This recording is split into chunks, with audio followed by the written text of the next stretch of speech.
PCOS, polycystic ovarian syndrome. ఇప్పుడు చాలా సాధారణంగా మనం ఓపీలో చూస్తున్న సమస్య.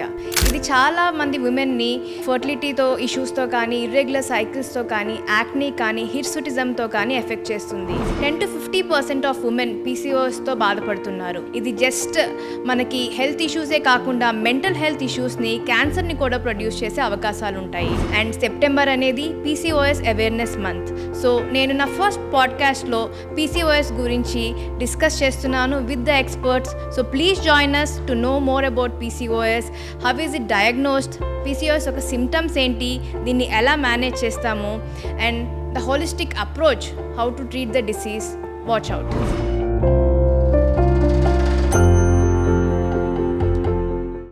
సో PCOS గురించి చర్చించడానికి ఇవాళ నాతో ఒక ప్యానెల్ ఆఫ్ డాక్టర్స్ ఉన్నారు. సో నేను ఫస్ట్ వాళ్ళని ఇంట్రడ్యూస్ చేస్తాను. First doctor Prithviraj sir, endocrinologist. He is a consultant at Elite Hospitals and also Magna Centers, Kokapet.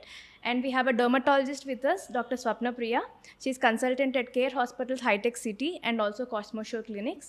And we have a dietitian with us, Deepika, who is a senior dietitian and lactation consultant at Apollo Hospitals, Kondapur. So first మనం PCOS అంటే ఏంటి, దాని నుంచి start చేస్తాం. PCOS అనేది ఒక hormonal disorder. ఇదొక ఎండోక్రైనోపతి. Ovaries నుంచి అధికంగా ఆండ్రోజన్స్ అనే హార్మోన్స్ రిలీజ్ అవ్వడం వల్ల పేషెంట్స్కి హార్మోనల్ ఇంబ్యాలెన్స్ అయ్యి సెవరల్ సిమ్టమ్స్ అనేవి స్టార్ట్ అవుతాయి. సో ఇప్పుడు మనం పృథ్వీరాజ్ గారిని అసలు ఎందుకు ఈ హార్మోనల్ ఇంబ్యాలెన్స్ అనేది స్టార్ట్ అవుతుంది, ఎందుకు అసలు ఆండ్రోజన్స్ ఎక్సెస్ ప్రొడక్షన్ అవుతుంది, అక్కడి నుంచి స్టార్ట్ చేద్దాం. మీరు కరెక్ట్గా చెప్పారు. PCOS అంటే పాలిసిస్టిక్ ఓవేరియన్ సిండ్రోమ్. ఎవరిలో వస్తుంది, ప్యాథోజెనిసిస్ గురించి మనం మాట్లాడుకుంటే ఫస్ట్ ఆఫ్ ఆల్ జెనెటిక్స్ నుంచి స్టార్ట్ చేయాలి. చాలామంది వరకు ఫీమేల్స్ జెనెటిక్ ససెప్టబిలిటీ ఉంటారు. ఎవరెవరు ఫ్యామిలీ హిస్టరీ ఆఫ్ PCOD ఉన్నా, డయాబెటీస్ ఉన్నా, వీళ్ళందరూ కూడా జెనెటికల్లీ కొంచెం డిసడ్వాంటేజ్లో ఉంటారు.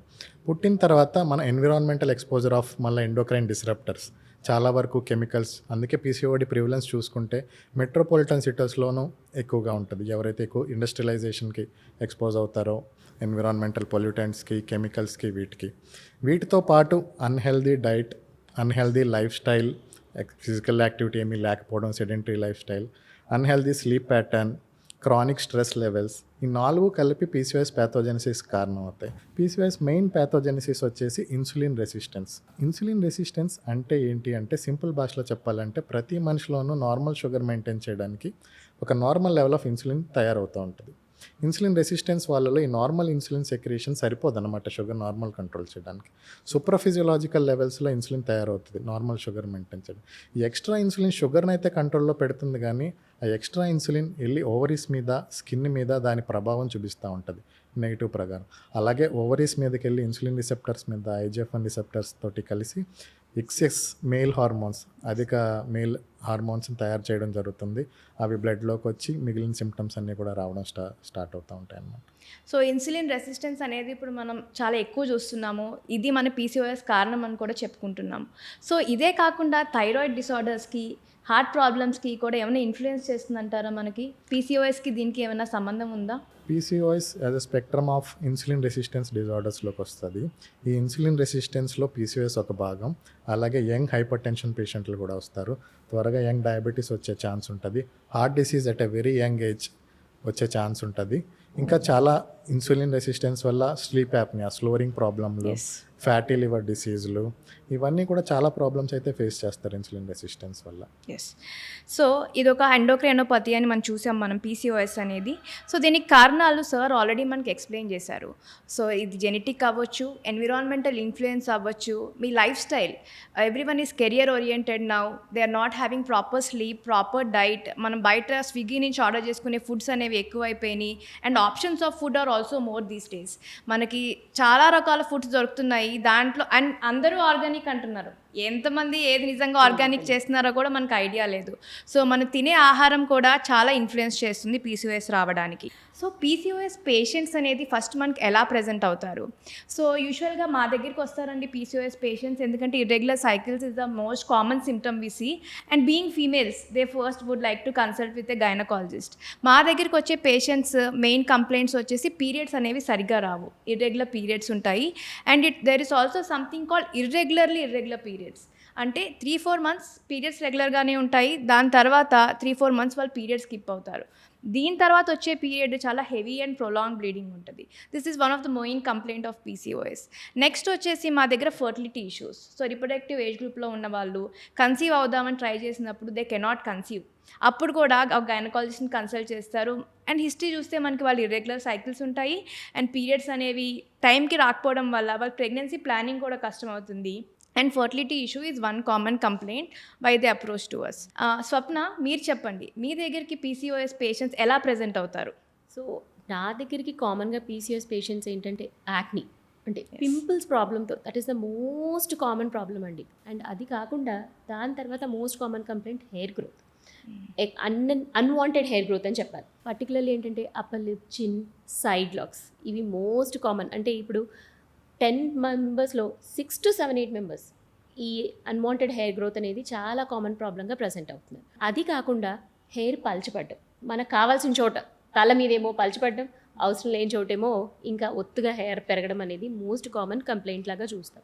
ఇది కాకుండా బికాస్ పీసీఓఎస్లో వెయిట్ గెయిన్ అనేది ఎక్కువ ఉండడం వల్ల they will have pigmentation problems. Pigmentation అనగానే మెయిన్లీ నెక్ చాలా మందంగా ఒక లేయర్ లాగా స్కిన్ ఫామ్ అయిపోవడం అనేది కామన్గా చూస్తుంటాం వాళ్ళలో. అండర్ ఆర్మ్స్లో పిగ్మెంటేషన్ చూస్తుంటాం, మౌత్ చుట్టూ డార్క్ అవ్వడం అనేది చూస్తుంటాం. ఇంకా ఎక్కువైతే ఫోర్హెడ్, ఈ ఏరియాస్లో కూడా పిగ్మెంటేషన్ ప్రాబ్లమ్స్ చూస్తుంటాం. సో పీసీఓఎస్ ఏంటంటే నార్మల్ పేషెంట్ కంటే వీళ్ళకి ఇంకా డిఫరెంట్గా ఉంటుంది వీళ్ళ యాక్నీ ప్రాబ్లం.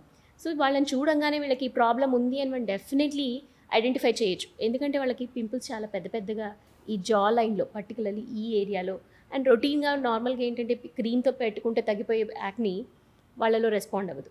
అండ్ చాలా రికరెంట్గా తొందరగా ట్రీట్మెంట్ తీసుకుంటారు, మళ్ళీ తొందరగానే రికవర్ అవుతూ ఉండడం, ఇలాంటి కంప్లైంట్స్తో కామన్గా ప్రజెంట్ అవుతుంటారు. ఈ అన్వాంటెడ్ హెయిర్ మనం ఇందాక మాట్లాడుకున్నాం ఓన్లీ ఏరియాస్ అని, కానీ సివియారిటీ పెరిగే కొద్దీ పీసీఓఎస్ సివియారిటీ పెరుగుతుంది అంటే ఇంకా areas like around the breast areas, abdominal areas, even hands మీద కూడా కొద్దిగా థిక్ హెయిర్ రావడం, అలాంటి బ్యాక్. ఎస్. సో దానికి ఒక గ్రేడింగ్ సిస్టమ్ ఉంటుంది. అంటే వెరీ సివియారిటీ ఆఫ్ హెయిర్ ఉన్నప్పుడు we will have a different grading system of the hair.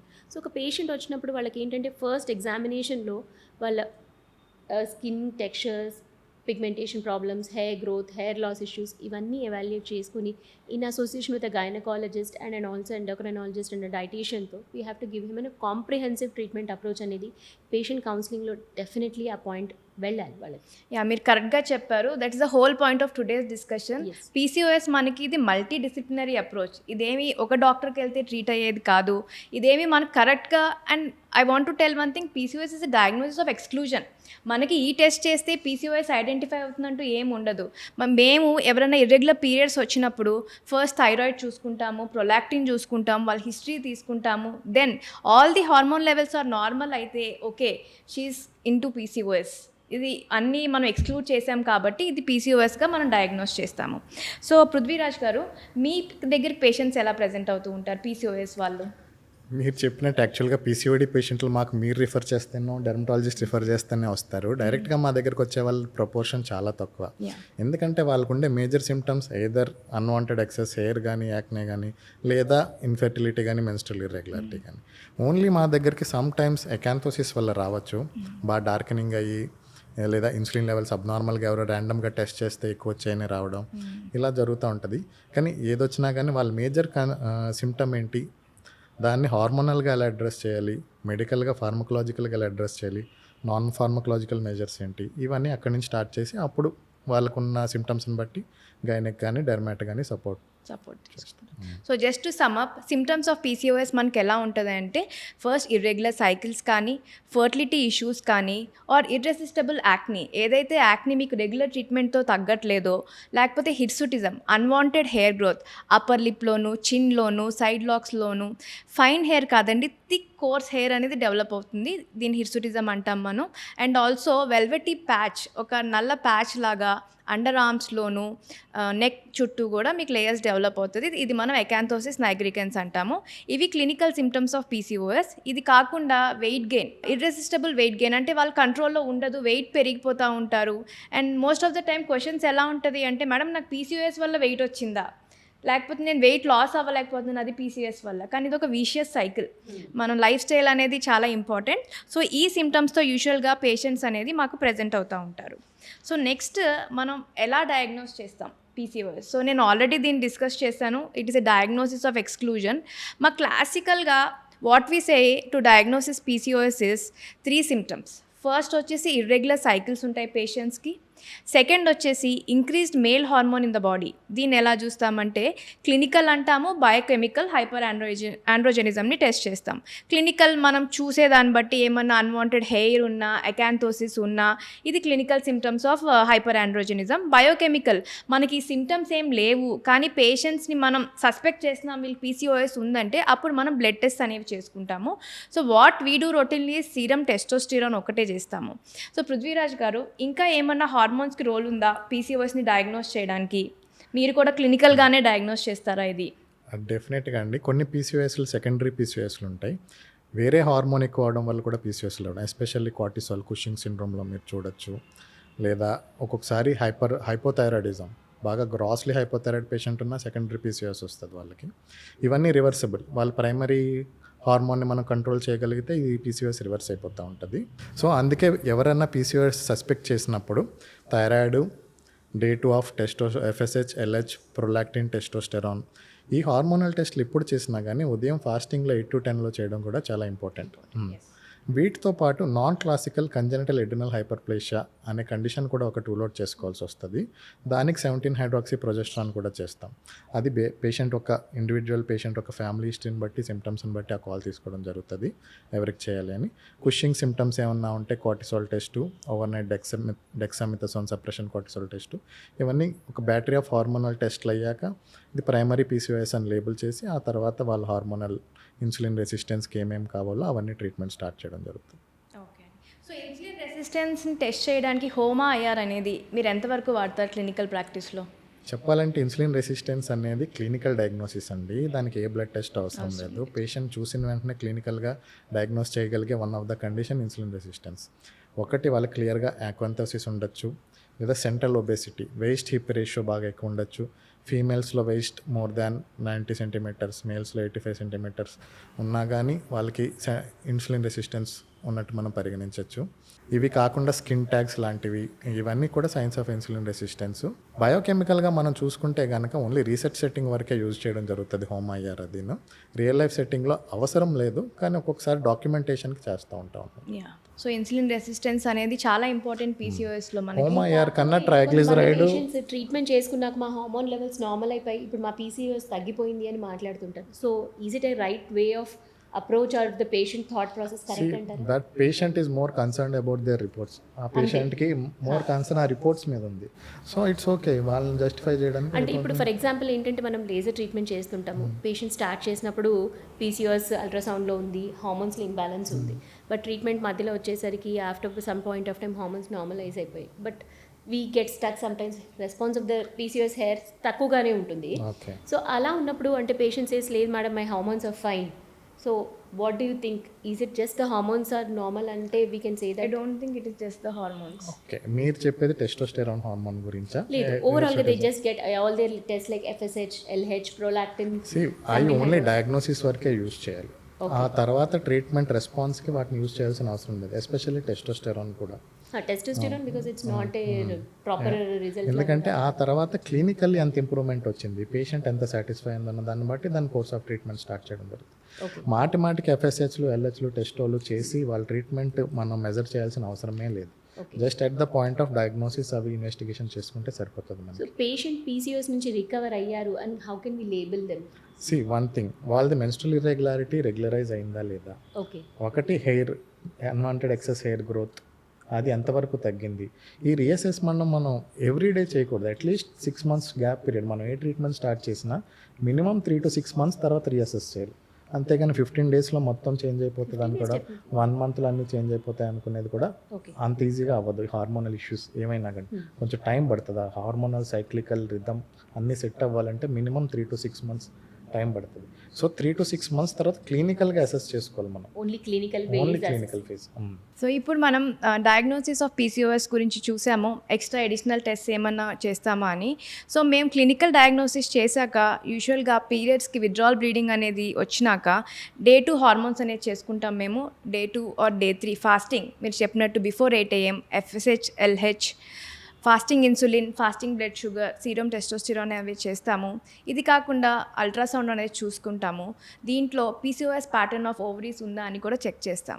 And to diagnose this PCOS pattern మనకు ఒక క్రైటీరియా కూడా ఉంటుంది. They should be more than 20 to 25 follicles and volume of ovary should be more than 10 cc.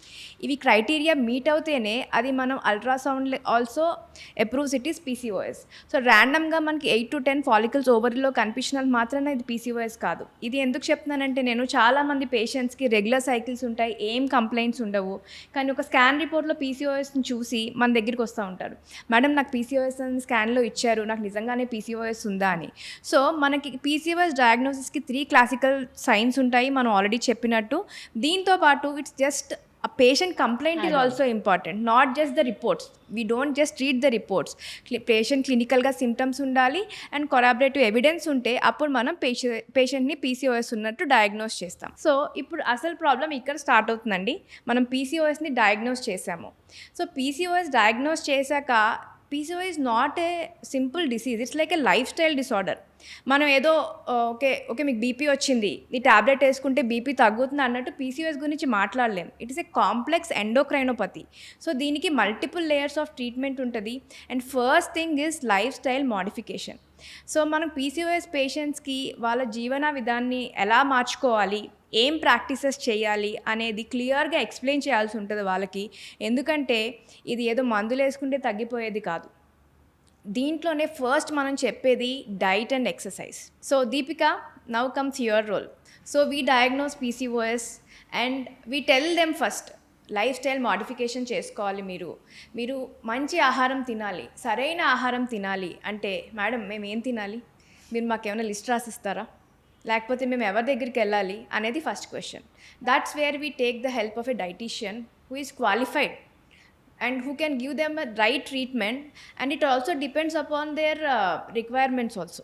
Okay, వాళ్ళు ఏ type of food తింటారు, దాంట్లో మీరేం suggest చేస్తారు అనేది. So first I would like to ask you, first importance of diet ఏంటి పీసీఓఎస్లో? నిజంగానే diet అనేది ఒక క్రూషియల్ రోల్ ప్లే చేస్తుంది మేడం పీసీఓఎస్ ఉన్నప్పుడు. ఎందుకంటే వాళ్ళు తీసుకునే ఫుడ్ ద్వారా మనం ఇన్సులిన్ రెసిస్టెన్స్ని తగ్గించే ఫుడ్స్ని మనం వాళ్ళకి ఇవ్వాలి. అలాగే వాళ్ళకి మెటబాలిజం అనేది చాలా స్లోగా ఉంటుంది పీసీఓఎస్ ఉన్న వాళ్ళకి. సో ఏ ఫుడ్ అయితే మనం ఇస్తే వాళ్ళ మెటబాలిజం బూస్టప్ చేయొచ్చు, సో దట్ వాళ్ళు వెయిట్ కొంచెం తొందరగా లూజ్ అవ్వడానికి హెల్ప్ అవుతుంది. మనం చాలామందిలో చూస్తే పీసీఓఎస్లో వెయిట్ లాస్ అనేది చాలా డిఫికల్ట్గా ఉంటుంది. వై? బికాస్ వాళ్ళ మెటబాలిజం చాలా స్లోగా ఉంటుంది. సో డైట్ అనేది మనం కొన్ని రకాల ఫుడ్స్, ప్రోటీన్ ఫుడ్స్ని ఇవ్వడము, మెటబాలిజం బూస్ట్ చేసే ఫుడ్స్ని ఇవ్వడం ద్వారా వెయిట్ లాస్ని మనం కొంచెం స్పీడప్ చేయొచ్చు.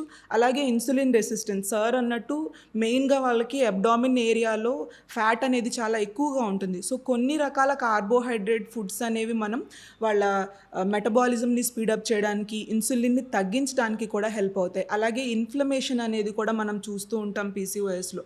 సో కొన్ని రకాల ఫుడ్స్ మనకి ఇన్ఫ్లమేషన్ని తగ్గించడానికి కూడా కొన్ని ఫుడ్స్ ఉన్నాయి. సో ఒక ప్రాపర్ డైట్ అనేది వాళ్ళకి చాలా వైటల్ రోల్ ప్లే చేస్తుంది. అంటే మెడిసిన్ ఎంతవరకు ఇంపార్టెంటో నా వరకు డైట్ కూడా చాలా చాలా ఇంపార్టెంట్. సో కొన్నిసార్లు మెడిసిన్ తీసుకున్న ఫుడ్ ప్రాపర్గా లేకపోతే వాళ్ళకి అది రెస్పాండ్ అవ్వదు. సో డైట్ అనేది, హైడ్రేషన్ అనేది, స్లీప్, ఎక్సర్సైజ్ అనేది చాలా చాలా ఇంపార్టెంట్ రోల్ ప్లే చేస్తుంది. సో మ్యాక్సిమం నాకు వచ్చే పేషెంట్స్ అందరూ గైనిక్ డాక్టర్స్ నుంచి వస్తూ ఉంటారు. పీసీఓఎస్ ఉందనగానే రిఫర్ టు డైటీషియన్ అని చెప్పేసి అని. సో బేస్డ్ ఆన్ వాళ్ళ ప్రిఫరెన్సెస్, వాళ్ళు ఎటువంటి ఆహారం తీసుకుంటారు, కొన్నిసార్లు మనం వాళ్ళ ప్రిఫరెన్స్ చూడాలి, ఎకనామిక్ స్టేటస్ చూడాలి. ఇప్పుడు వాళ్ళకి నేను హై క్వీన్వా తీసుకోండి లేకపోతే చాలా కాస్ట్లీ ఫుడ్స్ తీసుకోండి అని చెప్పలేను. సో ముందు వాళ్ళ డైట్ రీకాల్ తీసుకుంటాం. ఎక్కడ వాళ్ళు రాంగ్ చేస్తున్నారు, వాళ్ళ ఆఫీస్ షెడ్యూల్ వల్ల వాళ్ళకి తీసుకోవడానికి అవ్వట్లేదా, లేదంటే ఇంట్లో ఎవరు హెల్ప్ చేసే వాళ్ళు లేరా, అలాంటి వాళ్ళకి ప్రాపర్గా వాళ్ళకి టిప్స్ ఇవ్వడం.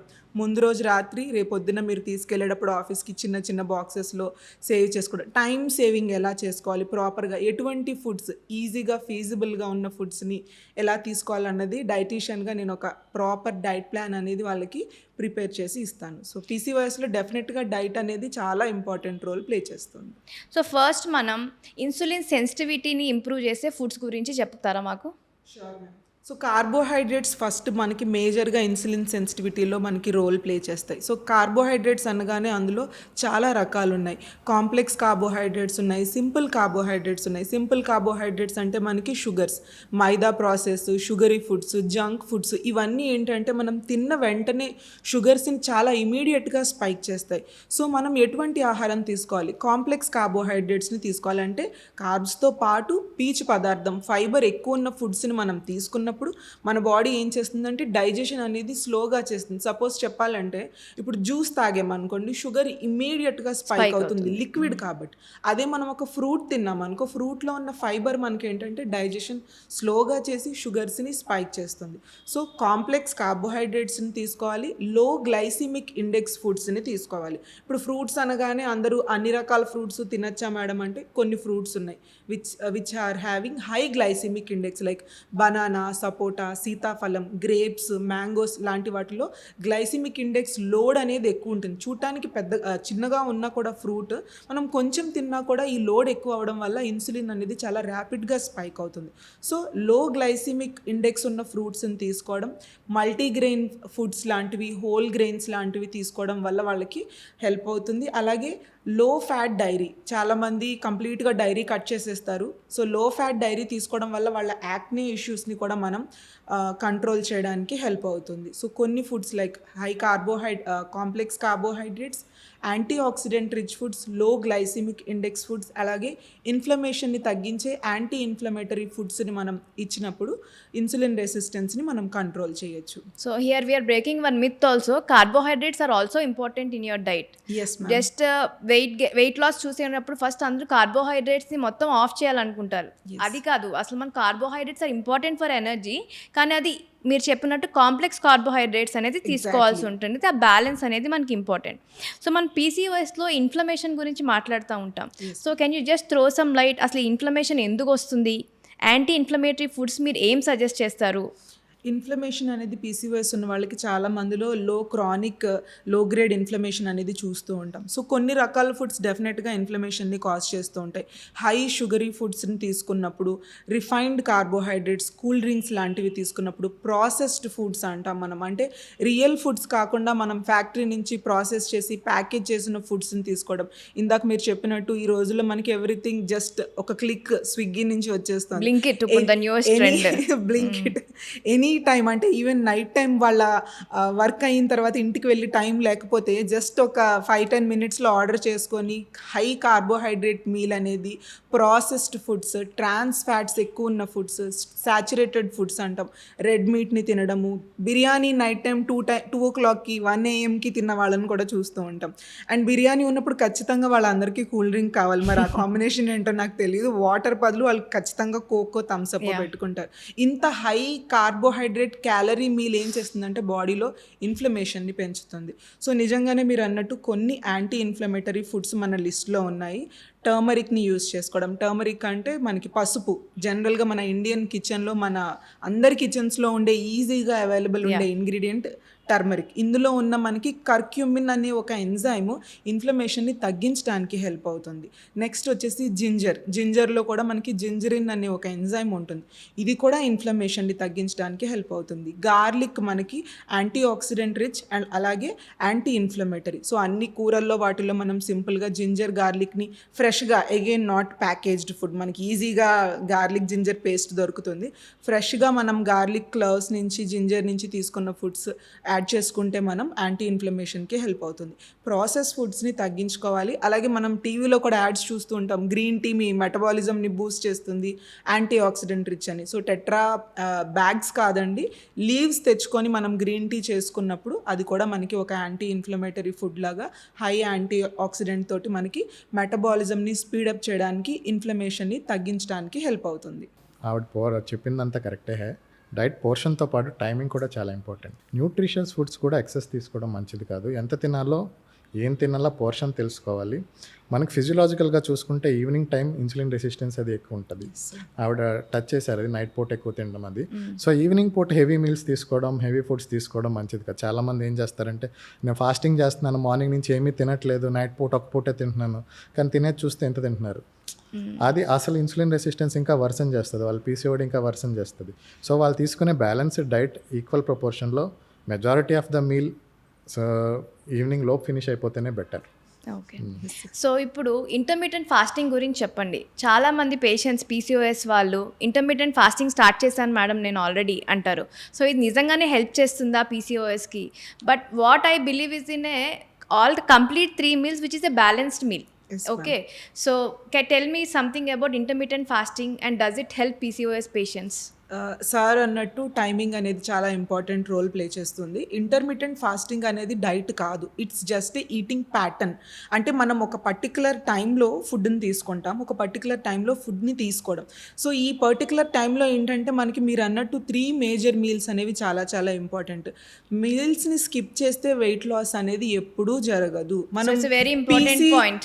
పీసీఓఎస్ అనగానే మేడం నేను డైటింగ్ చేస్తున్నాను మేడం అంటారు. డైటింగ్ అంటే ఏంటి? తినడం ఆపేయడం కాదు. తినడం ఆపేయడం వల్ల ఏమవుతుందంటే మీ మెటబాలిజం ఇంకా ఇంకా ఇంకా స్లో డౌన్ అయిపోయి వాటర్ రిటెన్షన్ అవుతుంది బాడీ. ప్రాపర్గా మీకు కావాల్సిన కార్బోహైడ్రేట్స్, ప్రోటీన్స్ అన్నవి టైంకి మీ బాడీకి చేరాలంటే మీరు 3 మేజర్ మీల్స్ తీసుకోవాలి.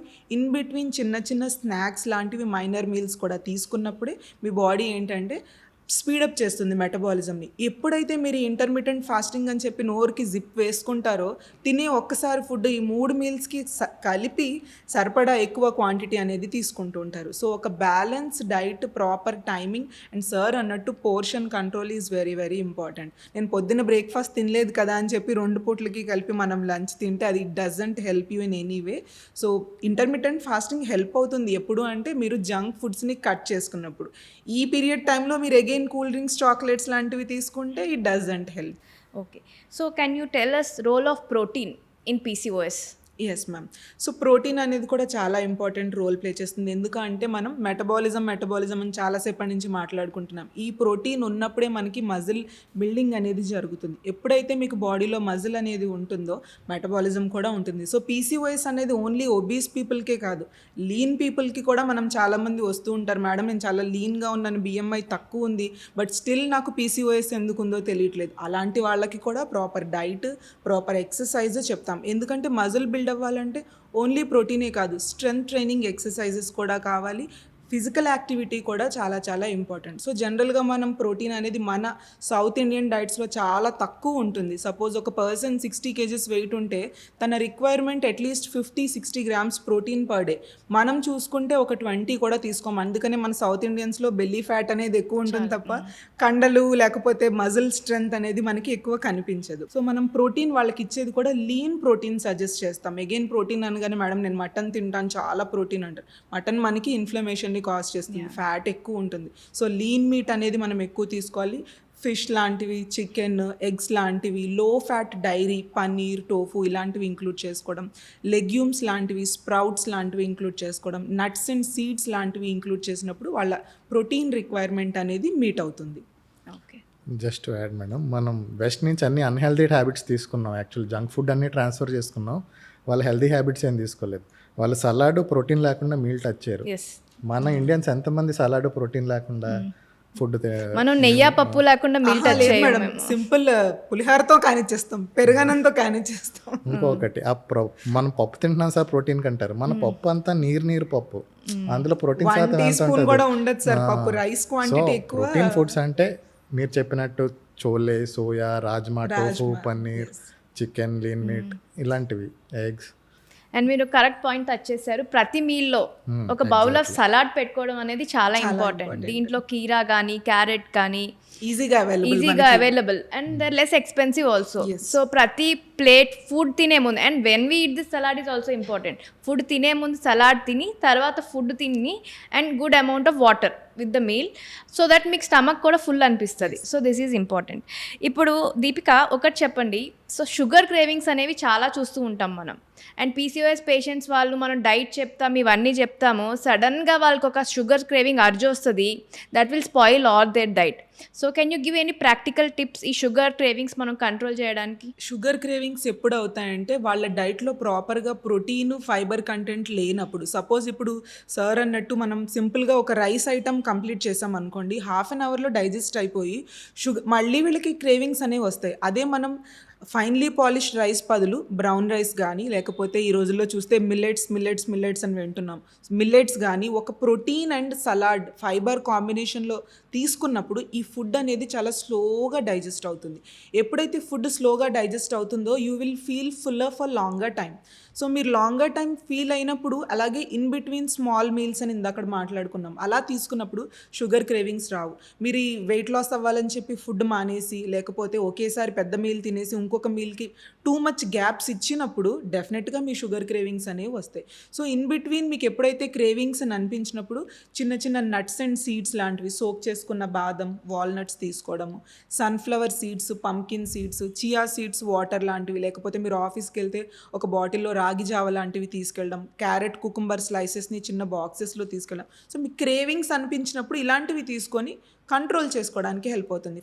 ఫస్ట్ అసలు మనం ఈ క్రేవింగ్స్ని తగ్గించాలి అంటే complex carbohydrates, protein foods, fibre foods తీసుకుంటే క్రేవింగ్స్ అనేవి రానే రావు అసలు. ఓకే. సో ఎవిడెన్స్ ఏమన్నా ఉందా మన దగ్గర డైరీ ఫ్రీ కానీ గ్లూటెన్ ఫ్రీ కానీ ఫుడ్ తీసుకుంటే పీసీఓఎస్ని కంట్రోల్ చేయొచ్చని? As per evidence, science, no like gluten కంప్లీట్గా కట్ చేయాలి అన్నది ఎక్కడా స్టడీస్లో ప్రూవ్ అవ్వలేదు. మనం గ్లూటెన్ ఎప్పుడు చెప్తాము అంటే సీలియాక్ డిసీజ్లో మాత్రమే గ్లూటెన్ని కట్ చేసుకోమని చెప్తాం. కానీ ఈ రోజుల్లో మనం ఎక్కడ చూసినా మేడం నాకు పీసీఓఎస్ ఉంది, నేను గ్లూటెన్ ఫ్రీ డైట్. ఎందుకు గ్లూటెన్ ఫ్రీ డైట్ తినాలండి? మనం చిన్నప్పటి నుంచి పుట్టి పెరిగింది రైస్ అండ్ చపాతీ తింటూ, అండ్ వితౌట్ గ్లూటెన్ మనకి ఏ ఫుడ్స్ లేవు అసలు. మన కార్బోహైడ్రేట్స్ స్టేపుల్ ఫుడ్ అన్నిట్లో కూడా గ్లూటెన్ అనేది ఉంటుంది. సీలియాక్ డిసీజ్ ఉన్న వాళ్ళు మాత్రమే గ్లూటెన్ అవాయిడ్ చేయాలి. అండ్ మీరు అన్నట్టు డైరీ ఏంటంటే అగైన్ మనకి low fat and full fat dairy అనేది చూస్తూ ఉంటాము. సో చాలామంది కంప్లీట్గా నేను డైరీ కట్ చేశాను, ఎస్, కొంతమందిలో మనకి బెస్ట్ అనేది కనిపిస్తూ ఉంటుంది. It depends on body tendency. కొంతమంది డైరీ కట్ చేస్తే పీరియడ్స్ రెగ్యులర్గా రావడం చూస్తాం, యాక్ని చాలా వరకు తగ్గిపోతూ ఉంటుంది. కానీ ఒక స్టడీ అనేది మాత్రం లేనే లేదు ఖచ్చితంగా మీరు డైరీ కట్ చేసుకుంటే మీకు హెల్ప్ అవుతుంది అన్న స్టడీస్ లేవు.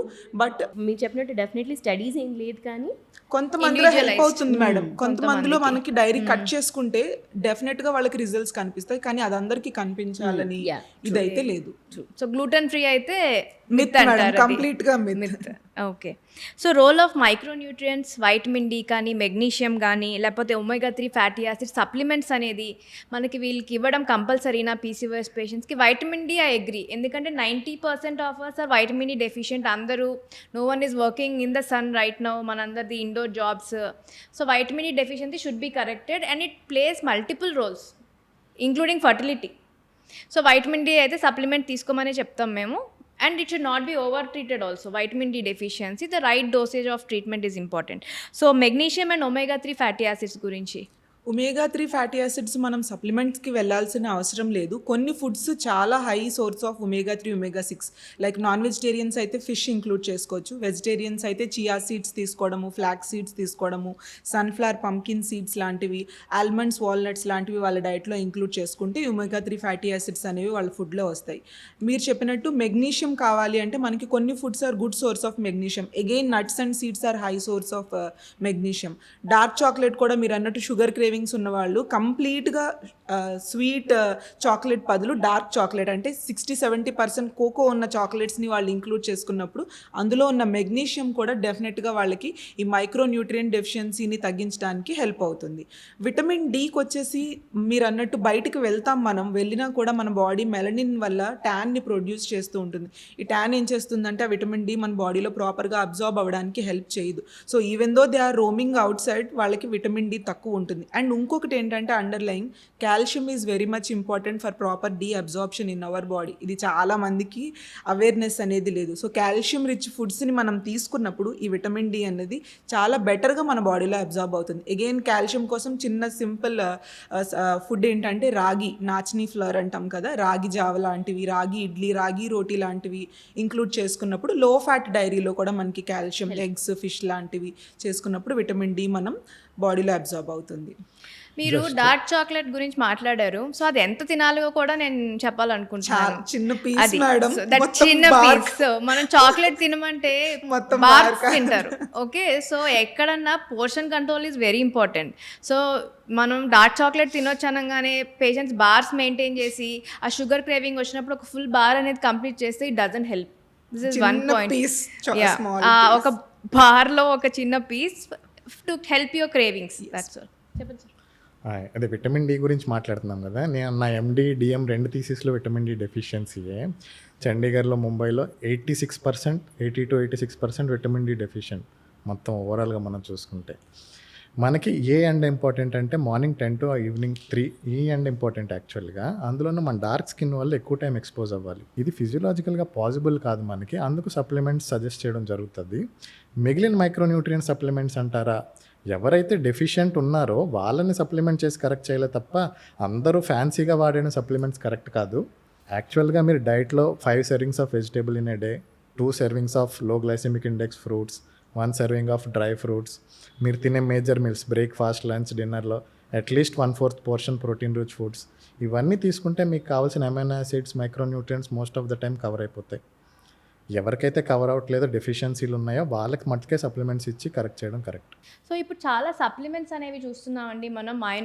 ఐనోసిటాల్, డీకోయరో ఐనోసిటాల్ అండ్ మెట్ఫార్మిన్, ఇవన్నీ ఒక కాంబినేషన్గా కూడా మనకు దొరుకుతున్నాయి. యాప్కాట్ సాచెట్స్ అని, సాఫ్ట్యూల్ అని, ఇలా.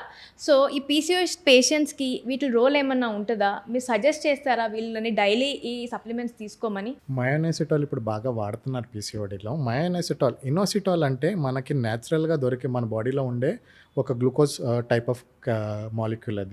అది మన సెల్ వాల్లో నాటిలోనే ఉంటుంది. బాడీలో 9 types ఆఫ్ ఐసోమర్స్ ఉంటాయి ఇనోసిటాల్కి. అందులో ఒకటి మేజర్గా ఉండేది మయో ఇనోసిటాల్. మనం మెడికేషన్స్లో చూసుకుంటే మన బాడీలో ఓవరీస్లో ఫాలిక్యులర్ ఫ్లూయిడ్లో myo inositol, another type of isomer chiro inositol 100:1 రేషియోలో ఉంటాయి. పీసీఓడి పాపులేషన్లో ఈ రేషియో ఆల్టర్ అవుతుంది.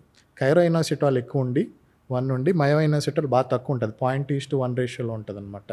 నార్మల్గా ఉండే 100:1 రేషియో కాస్త 0.2:1 రేషియోకి వస్తుంది పీసీఓడి పేషెంట్స్లో. సో బయట నుంచి మయోనైసిటాల్ సప్లిమెంట్ చేయడం వల్ల ఏమన్నా ఫేవర్ జరుగుతుందా పేషెంట్స్కి అని చాలా ట్రయల్స్ అయితే స్టడీ చేశారు. చాలా వరకు పాజిటివ్ అవుట్కమ్స్ ఉన్నాయి స్టడీస్లో. కొంచెం ఇన్సులిన్ సెన్సిటైజ్ అవుతుందని చూశారు. బయోకెమికల్గా కొంచెం పారామీటర్స్ అయితే ఇంప్రూవ్ అయినాయి.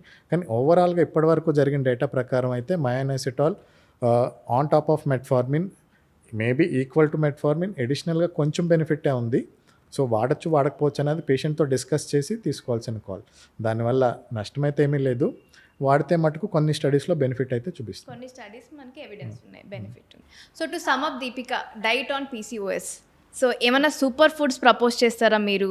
ఆర్ ఒక ప్యాటర్న్, ఒక ఓవర్ వెయిట్ పేషెంట్ పీసీఓఎస్తో ఉన్న వాళ్ళని ఉంటే ఒక సింపుల్ డైట్ చార్ట్ చెప్పమంటే మీరు బ్రేక్ఫాస్ట్, లంచ్, డిన్నర్, స్నాక్స్ ఏం చెప్తారు? మనం డైలీ తీసుకునే ఫుడ్సే తీసుకోవాలి, కానీ ఒక రైట్ వేలో తీసుకోవాలి. సపోజ్ ఇప్పుడు ఇడ్లీ, దోశ, ఉప్మా అవాయిడ్ చేసుకోవాల్సిన అవసరం లేదు. ప్రాపర్గా పోర్షన్ కంట్రోల్. ఇంతకుముందు ఒకవేళ 4 ఇడ్లీ తింటే దాన్ని 2 ఇడ్లీ చేసుకోవడం, 3 ఇడ్లీ చేసుకోవడం. సార్ అన్నట్టు ప్రతి మీల్కి కూడా ఒక వెజిటేబుల్ని, ఒక ప్రోటీన్ ఆప్షన్ని మనం యాడ్ చేసుకుంటే వాళ్ళకి ఫిల్లింగ్ అనేది ఎక్కువ ఉంటుంది. 3 major meals, in between small frequent meals, minor meals లాంటివి తీసుకోవడము. ఫ్రూట్ సర్వింగ్స్ లాంటివి, వెజిటేబుల్ సర్వింగ్స్ ఎక్కువ తీసుకుంటే మనకి ఫిల్లింగ్ ఎక్కువసేపు ఉంటుంది. అండ్ ప్రోటీన్ ఎప్పుడూ కూడా వాళ్ళు మిస్ అవ్వకూడదు. అట్లీస్ట్ వాళ్ళు 40-50% ప్రోటీన్ ఫుడ్స్ని వాళ్ళ డైట్లో ఇంక్లూడ్ చేసుకొని కార్బ్స్ని కంప్లీట్గా కట్ డౌన్ చేయకుండా, మనం తినే ఫుడ్స్, ఇండియన్ ఫుడ్స్ 70% కార్బోహైడ్రేట్స్ ఉంటాయి. So make it 55-60%. Protein foods 10-5% ఉంటుంది. Make it 20-25. ఫైబర్ని కూడా వాళ్ళు ఇంక్లూడ్ చేసుకున్నప్పుడు ఈజీగా వాళ్ళు వెయిట్ లాస్కి హెల్ప్ అవుతుంది, హార్మోనల్ బ్యాలెన్స్కి హెల్ప్ అవుతుంది. సో షుగర్ క్రేవింగ్స్, జంక్ ఫుడ్స్ని 90% అవాయిడ్ చేసుకుంటే ఇన్ఫ్లమేషన్ని మనం తగ్గించవచ్చు. ఎక్సర్సైజ్, ఫిజికల్ యాక్టివిటీని యాడ్ చేసుకుంటే అది కూడా వాళ్ళ ఇమ్యూనిటీని, మెటబాలిజంని బూస్ట్ చేయడానికి హెల్ప్ అవుతుంది. So A well balanced diet with proper hydration, sleep, physical activity ఓవరాల్గా మనకి పీసీఓఎస్లో హెల్ప్ చేస్తుంది. సో లైఫ్ స్టైల్ మోడిఫికేషన్లో వేరే ఒక ఇంపార్టెంట్ పార్ట్ అనేది ఎక్సర్సైజ్ ప్లే చేస్తుంది. సో ఈ ఎక్సర్సైజ్ అనేది it should include both cardio and strength training. ఇది చాలా ఇంపార్టెంట్. మీరు కార్డియోలో మనకి మీకు హార్ట్ రేట్ అనేది పెరగాలి, చెమట పట్టాలి, అప్పుడు క్యాలరీ అనేది బర్న్ అవుతుంది. So this is very important for us. So కార్డియోలో మనం ఏం ప్రపోజ్ చేస్తామంటే రన్నింగ్ కానీ, థ్రెడ్మిల్ కానీ, ప్లేయింగ్ ఎనీ స్పోర్ట్ ఆర్ ఉట్టి మీరు జుంబాకి వెళ్ళండి, ఒక సాంగ్స్ పెట్టుకుని ఒక హాఫ్ అన్ అవర్ డ్యాన్స్ చేయండి. This will also work as a cardio for you. And strength training. So insulin రెసిస్టెన్స్ని తగ్గించుకోవడానికి స్ట్రెంగ్త్ ట్రైనింగ్ అనేది చాలా ఇంపార్టెంట్. సో వెయిట్స్ లిఫ్ట్ చేయడం అనేది కూడా చాలా ఇంపార్టెంట్ పీసీఓఎస్లో. సో ఎక్సర్సైజ్ అన్నప్పుడు మనం అట్లీస్ట్ 150 minutes per week చెప్తాము. And this should include cardio and strength training. And రోజుకి at least 45 to 50 minutes of exercise అనేది చాలా ఇంపార్టెంట్ మన పీసీఓఎస్ మేనేజ్మెంట్లో. సో మనం ఇప్పుడు లైఫ్ స్టైల్ మోడిఫికేషన్ చూసాం, డైట్ చూసాం, ఎక్సర్సైజ్ చూసాం. Now coming to the patients individual concerns. So మా దగ్గరకు మెయిన్గా ఇర్రెగ్యులర్ సైకిల్స్తో వస్తారు పేషెంట్స్. ఇది ఎలా ట్రీట్ చేస్తారో ఇప్పుడు చూద్దాం మనం.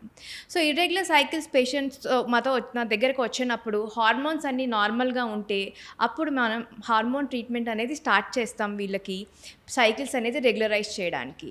So along with lifestyle modifications, diet changes and exercise, hormone treatment will help in regularising this cycle.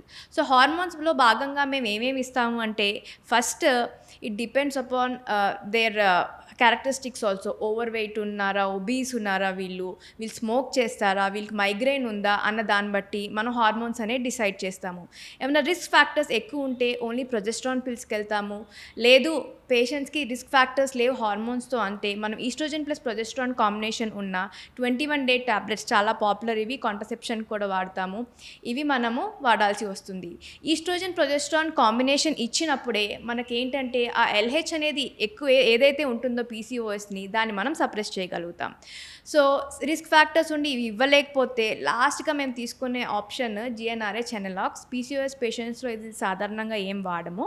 So mainly the stay would be oestrogen plus progesterone pills or only progesterone pills to regularise their cycle. Next వచ్చే complaint వచ్చేసి fertility issues.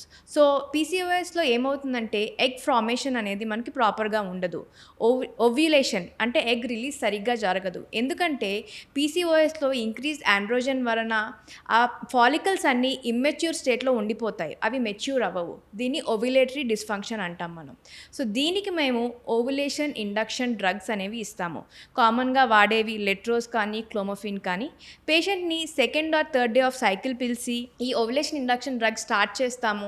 తర్వాత follicular tracking అనేది చేసి ఈ పేషెంట్కి egg అనేది సరిగ్గా develop అవుతుందా లేదా and proper size of egg వచ్చాక మనం ట్రిగర్ ఇచ్చి ఓవ్యులేషన్ అనేది అయ్యేలా చూసి అది కూడా మనం స్కాన్లో కన్ఫర్మ్ చేసుకుని అప్పుడు పేషెంట్స్ని టుగెదర్ ఉండండి, మీకు ఇప్పుడు ఫర్టిలిటీ ఛాన్సెస్ హై ఉంటాయి అని చెప్తాము. So this is the first line of treatment for fertility in any PCOS patients.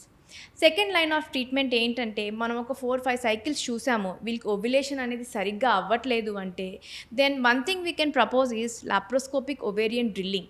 This is one thing we can do. లేకపోతే వీళ్ళని IVF స్పెషలిస్ట్ దగ్గరికి పంపించడం. వాళ్ళు ఏం చేస్తారంటే హై డోస్ ఆఫ్ హార్మోన్స్ అనేవి పెట్టి ఎక్కువ ఫాలికల్స్ వచ్చేలా చేసి వాటిని పికప్ చేసుకుని వీటిని ల్యాబ్లో ఫర్టిలైజ్ చేసి హస్బెండ్ స్పర్మ్తో ప్రెగ్నెన్సీ అనేది వచ్చేలా చేస్తారు. So ovulation induction drugs with either simple medication or injections or third line is మనకి IVF ట్రీట్మెంట్ ద్వారా ఫర్టిలిటీ అనేది ప్లాన్ చేసుకోవచ్చు. ఇది ఫర్టిలిటీ ట్రీట్మెంట్ పరంగా చూస్తాము. నెక్స్ట్ వచ్చేసి మనం కామన్గా యాక్నే చూస్తూ ఉంటాం. అండ్ ఈ యాక్నే ప్రాబ్లం మెయిన్ ఎవరికి ఉంటుందంటే అడాలసెంట్ ఏజ్ గ్రూప్లో. They are college going, they want to look pretty, కానీ ఈ ప్రాబ్లమ్స్ అన్నీ ఆ ఏజ్ వాళ్ళకే వస్తాయి because hormones are high in these people. So యూజువల్గా I think they come to you only Swapna, acne అనేది ఎక్కువ ఉన్నప్పుడు. సో మీరు ఇచ్చే ట్రీట్మెంట్ ఆప్షన్స్ ఏంటి ఇలాంటి పేషెంట్స్కి? సో యూజువలీ ఏంటంటే ఫస్ట్ లైన్గానే we don't choose a hormonal treatment. But ఏంటంటే ఎవాల్యుయేషన్ అంటే వాళ్ళకి ప్రాబ్లం ఉంది అన్నప్పుడు లైఫ్ స్టైల్ మోడిఫికేషన్ పరంగా వీ డెఫినెట్లీ చూస్. ఇందాక మనం we had a long lengthy discussion on that. And particularly ఏంటంటే కన్సిస్టెంట్గా అప్లికేషన్. ఇప్పుడు ఏంటంటే ఒకసారి వాడతారు, ఒక మంత్ ఇంకా నాకు రాకూడదు అని మెంటల్ థాట్లో ఉంటారు. యూజువలీ టీనేజర్స్ ఏంటంటే ఇంకా అయిపోయింది అలా ఉంటుందండి. Because your hormones are released every month, cycles change అవుతూ ఉంటాయి, ప్రీ మెన్స్ట్రల్ ఫ్లేర్స్ అనేవి వస్తూ ఉంటాయి. ఇవన్నీ కూడా వాళ్ళకి అర్థం అవ్వాలి. So you have to prepare your skin. Pores అనేది బ్లాక్ అవ్వకుండా ఉండడము, ఆర్ ఇయర్ ఆయిల్ ప్రొడక్షన్ని కంట్రోల్ చేసుకోవడానికి క్రీమ్స్ ఉంటాయి, సీరమ్స్ ఉన్నాయి. ఇప్పుడు those all things they can use on a regular basis. ఇప్పుడు ఏంటంటే చాలా స్కిన్ కేర్ రెజిమెన్స్ చాలామంది ఫాలో అవుతుంటారు. సో ఒక ప్రాపర్ రెజిమెన్ అన్నీ నాకే కావాలి అంటే యంగ్గా కనిపించాలని ట్రై చేస్తుంటారు, పింపుల్స్ తగ్గడానికి ట్రై చేస్తుంటారు. సో వీళ్ళకి ఆయిలీ స్కిన్ ఎక్కువ ఉంటుంది కాబట్టి వాళ్ళ ఆయిల్ ప్రొడక్షన్ని కంట్రోల్ చేయడానికి మనం కాన్సన్ట్రేట్ చేసి ఆ type of creams on a regular basis use చేస్తాం. లేదు వీళ్ళ కంట్రోల్ అవ్వలేదు అంటే నెక్స్ట్ ఓరల్గా ట్యాబ్లెట్స్కి వెళ్తాం. ఓరల్గా ట్యాబ్లెట్స్ వెళ్ళినప్పుడు యూజువల్ ఏంటంటే పర్టికులర్లీ హార్మోనల్ ఇంబ్యాలెన్సెస్ వల్ల వచ్చే యాక్నీలో ఏంటంటే ఆల్డోస్టిరాన్ కామన్గా వాడతాము యాక్నీ కంట్రోల్ అవ్వడానికి. అది కంట్రోల్ దాంతో అవ్వట్లేదు అంటే definitely in consultation with the gynaecologist and endocrinologist combined contraceptive pills అనేది that is the last line of management in terms of acne. But patient అదే పింపుల్స్ కాకుండా హెయిర్ కూడా ఉంది అంటే probably it might take a first step to consider medical treatment along with that అనమాట. Yeah, మనకి already referrals కూడా నడుస్తూ ఉంటాయి. We both work in the same hospital. ఎప్పుడైనా ఇర్రెసిస్టిబుల్ యాక్నీ ఉందంటే dermatologist do refer the patient to gynaecologist to check their internal hormones. దాన్ని బట్టి మనం అవసరమైతే హార్మోనల్ పిల్స్ అనేవి కూడా స్టార్ట్ చేసుకుంటాం. సో ఓవర్ ద కౌంటర్ చాలా క్రీమ్స్ దొరుకుతూ ఉంటాయి మనకి యాక్నీకి. సో చాలామంది అవి వాడేసి వస్తారు మీ దగ్గరికి. సో అలాంటి వాళ్ళకి మీరు ఇచ్చే అడ్వైజ్ ఏమన్నా ఉందా? ఈ క్లియర్ జెల్ కానీ ఈ క్లిండామైసిన్ జెల్స్ కానీ వాళ్ళు ఓవర్ ద కౌంటర్ తీసుకుని స్టార్ట్ చేయొచ్చా? Or do you think they need a proper derm consultation before starting any of this treatments? So ఏంటంటే ఓవర్ ద కౌంటర్ వాడకూడదు అని నేను అనట్లేదు, కానీ మీరు సెలెక్ట్ చేసుకునే ప్రోడక్ట్ ఈజ్ వెరీ ఇంపార్టెంట్ అండి.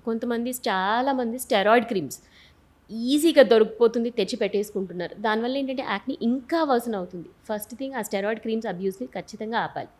అండ్ పర్టికులర్లీ పీసీఓఎస్ కానీ what ever hormonal related acne ఉన్నప్పుడు ప్లెయిన్ క్లిండామైసిన్తో వాళ్ళకి తగ్గదు. ఎందుకంటే వాళ్ళవి పింపుల్స్ పెద్దగా ఉంటాయి, గడ్డల్లాగా డీప్ సీటెడ్ కనిపిస్తాయి. నార్మల్ ఏంటంటే మనకు బయటికి ప్రొట్రూడ్ అయ్యేది కాకుండా ఇట్లా లోపల పట్టుకుంటే వాళ్ళకి బాగా తెలుస్తుంది. So just a topical plain క్లిండామైసిన్తో సరిపోతుంది. They need and additional combinations like adapalene combinations, retinoids ఉంటాయి. ఆ రెటినాయిడ్స్లో కూడా సివియారిటీ, సెన్సిటివిటీ ఆఫ్ స్కిన్ని బట్టి strength of the retinoid, duration of application variation అవుతుంటుంది అనమాట. Benzyl peroxide combination and usually చాలా వరకు ఓరల్గా యాంటీబయాటిక్ కోర్స్, షార్ట్ కోర్స్ అవసరం పడుతుంది వీళ్ళలో బికాస్ పింపుల్స్ పెద్దగా ఉంటాయి కాబట్టి. అండ్ ఏంటంటే హెయిర్ ఉంటుంది కదా, చాలామంది ప్లక్ చేసుకుంటుంటారు. ఆ ప్లక్ చేసుకుని కూడా అక్కడ కూడా పింపుల్స్ అవుతుంటాయి. అలాంటివి కూడా అవాయిడ్ చేయడం ఇంపార్టెంట్ అనమాట. ఓకే. సో మీరు ఈ పీసీఓఎస్ పేషెంట్స్కి ఏమైనా స్కిన్ కేర్ రొటీన్ అనేది సజెస్ట్ చేస్తారా? ఆల్రెడీ మీరు చెప్పారు కొన్ని రోజులు వాడినాక మళ్ళీ పింపుల్స్ వస్తాయని. సో ఒక డోస్ ఆఫ్ ట్రీట్మెంట్ తీసుకుని మనకి ఈ యాక్నీ అనేది తగ్గినాక సో ఇలా మీరు ఒక టోనర్ వాడాలో లేకపోతే మాయిశ్చరైజర్ వాడాలో ఇలా ఏమైనా స్కిన్ కేర్ రొటీన్ మీరు సజెస్ట్ చేస్తారా? డెఫినెట్లీ ఏంటంటే ఫస్ట్ థింగ్ వాళ్ళ స్కిన్ కేర్ రొటీన్లో ఒక లైట్ మాయిశ్చరైజర్ కావాలి. అంటే water in oil, that means చాలా oil content should be less, water should be more so that heavy అవ్వకుండా, పోర్స్ బ్లాక్ అవ్వకుండా ఉండడం. బేసిక్ మాయిశ్చరైజర్ కంపల్సరీ కావాలి. యాంటీ యాక్నీ ప్రివెన్షన్లో యూజువలీ సాల్సిటిక్ యాసిడ్ బేస్ కానీ ఆర్ రెటినాల్ బేస్ సీరం కానీ or even niacinamide, ఈ 3 types of serums they are good for acne patients అనమాట. Okay. But sensitivity skin ఎక్కువ కొంతమంది మరీ అజిలైక్ యాసిడ్, ఇది కూడా ఆయిల్ కంట్రోల్ చేస్తుంది, పింపుల్స్ కంట్రోల్ చేస్తుంది, పిగ్మెంటేషన్ మార్క్స్ కూడా తగ్గుతాయి. సో వాళ్ళకి మెయిన్గా మార్క్స్ ఎక్కువ వస్తున్నాయా, పింపుల్స్ జస్ట్ బ్లాక్స్ అయిపోతున్నాయా అవి చూసుకొని ఆ టైప్కి వన్ ఆఫ్ ద సీరం, అన్ని సీరమ్స్ వాడక్కర్లేదండి, 1 serum they can use on a regular basis. Anti acne cream ఒకటి సజెస్ట్ చేస్తాం. డెఫినెట్లీ ఇది మీకు ఇప్పుడే కాదు, ఈవెన్ 2-3 years తర్వాత కూడా పింపుల్ వచ్చింది అంటే యాంటీ యాక్నీలో along with adapalene combination depending on the skin type, ఇప్పుడు డాప్సన్ ఉంటుంది, క్లిండామైసిన్, అలాంటి కాంబినేషన్ నైట్ టైం. పర్టికులర్లీ ఏంటంటే ఈ ప్రోడక్ట్స్ ఫోటో సెన్సిటివిటీ ఉంటుంది, అది పెట్టుకుని ఎండకి వెళ్ళారనుకోండి మార్క్స్ పడతాయి, అది వాళ్ళకి ఇంపార్టెంట్. అండ్ పెట్టుకునే ముందు మాయిశ్చరైజర్ పెట్టుకోవాలి అనే పాయింట్ని రీఇన్ఫోర్స్ చేయడం కూడా చాలా ఇంపార్టెంట్ అనమాట. ఓకే. సో ఫస్ట్ మాయిశ్చరైజర్ రాసుకోవాలి, తర్వాత ఒక సీరం అప్లై చేసుకోవాలి. అయినా కూడా పింపుల్ వచ్చిందంటే పింపుల్ క్రీమ్ ఉంటుంది, that area they can just apply over night, they can do that. And మనం సన్ స్క్రీన్ కూడా తప్పకుండా వాడాలని చెప్తాం. సో ఇది ఎక్కడ ఫిట్ చేయాలంటారు? యూజువల్లీ ఏంటంటే సన్ స్క్రీన్ డెఫినెట్లీ ఇప్పుడు ఏంటంటే యాంటీ ఏజింగ్ అనేది వెరీ ప్రామినెంట్గా స్టార్ట్ అయింది కాబట్టి and sunscreen start that should be in the morning skin care regimen అండి. Okay. And sunscreen twice they have to repeat. After moisturiser you suggest sunscreen. Yes. దాని తర్వాత ఈ serum will be in the night time.